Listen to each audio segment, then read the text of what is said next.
existe plus de 100 milliards de galaxies dans l'univers visible et chaque petite galaxie contient approximativement 1 milliard d'étoiles. De plus, chaque grande galaxie en contient plus d'1 trillion.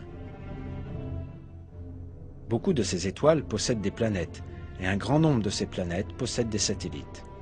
Tous ces corps célestes suivent des chemins et des orbites très finement calculés depuis des millions d'années. Les étoiles, les planètes et les satellites tournent tous autour de leur propre axe, et ils tournent également avec le système duquel ils font partie.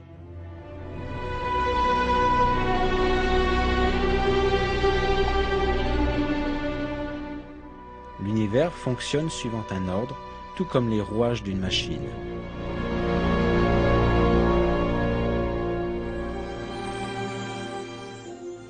Le mouvement des corps célestes dans leurs orbites est basé sur un réglage très fin, à tel point que la moindre déviation dans leur chemin peut avoir des conséquences drastiques qui peuvent sonner la fin du système complet.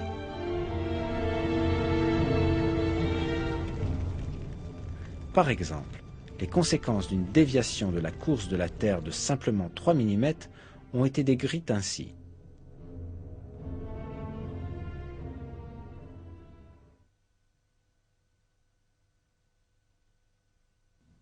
En effectuant sa rotation autour du Soleil, la Terre suit une orbite bien précise, de manière à ce que tous les 30 km environ, elle ne dévie que de 2,8 mm. L'orbite que suit la Terre ne change jamais, car même une déviation de 3 mm seulement provoquerait des désastres. Si la déviation était de 2,5 mm au lieu de 2,8 mm, alors son orbite serait plus élevée et nous serions tous gelés. Si la déviation était de 3,1 mm, on brûlerait.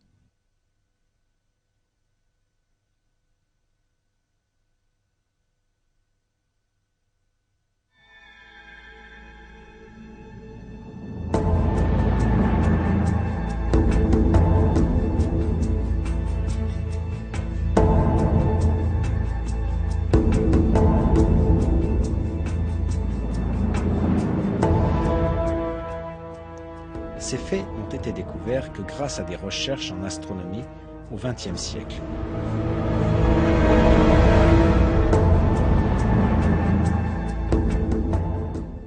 Pourtant, il a été révélé 14 siècles auparavant dans le Coran que les corps célestes tournent dans des orbites très précisément réglées.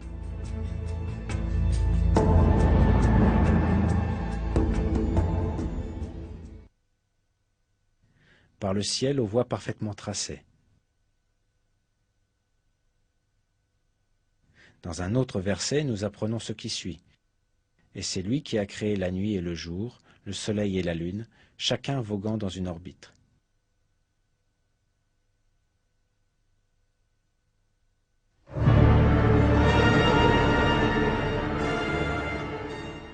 Selon les calculs des astronomes, le Soleil se déplace le long d'un chemin appelé l'apex solaire, dans le chemin de l'étoile Véga, de la même manière qui est révélée dans le Coran.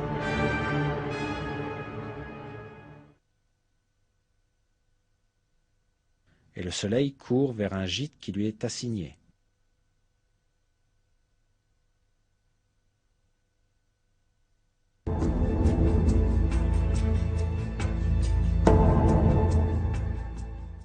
À l'époque de la révélation du Coran, l'humanité ne possédait aucun télescope pour scruter l'espace lointain, à des millions de kilomètres de distance, ni des technologies d'observation ou la science moderne de la physique et de l'astronomie.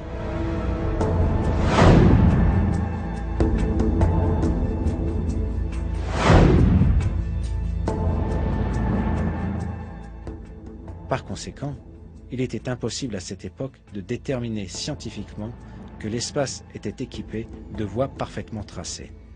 Cependant, ce fait est énoncé clairement dans le Coran, lequel est descendu à cette époque-là, car le Coran est la parole de Dieu.